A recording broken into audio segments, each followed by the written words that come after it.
Ang aninong walang muka. Sa isang lumang boarding house sa Maynila, may kwarto sa dulo ng pasilyo na laging bakante.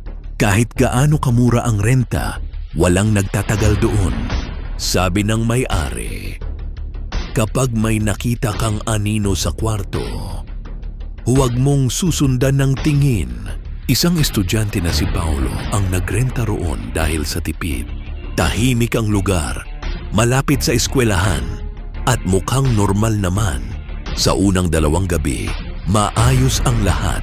Pero sa ikatlong gabi, nagising siya bandang 3:00 ng madaling araw. May naramdaman siyang parang may nakatayo sa gilid ng kama niya.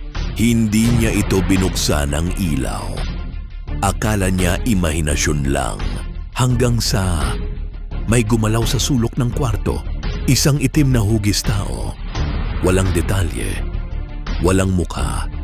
Parang anino lang na naging solid. Hindi ito gumagalaw agad.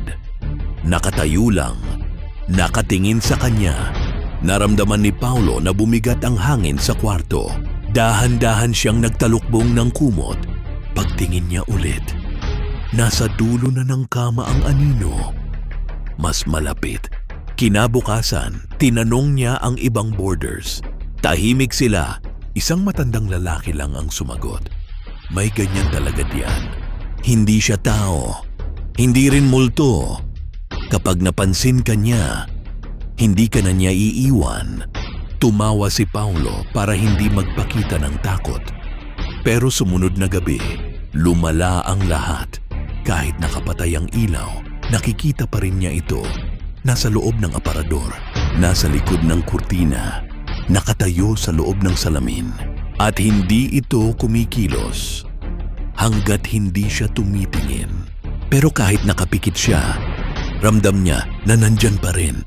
Isang gabi, nagising siya sa tunog ng mahina at mabagal na paghinga. Ha! Ha! Hindi niya iyon hininga.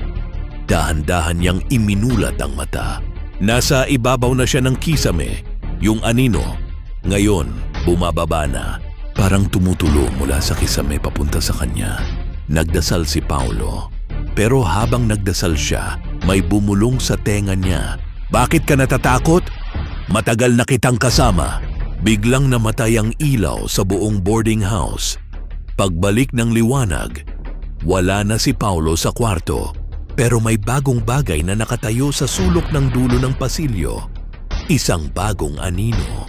At tuwing gabi, kapag tahimik na ang lahat, may naririnig na naglalakad sa kisame. Dahan-dahan, parang naghahanap ng susunod na makakakita sa kanya.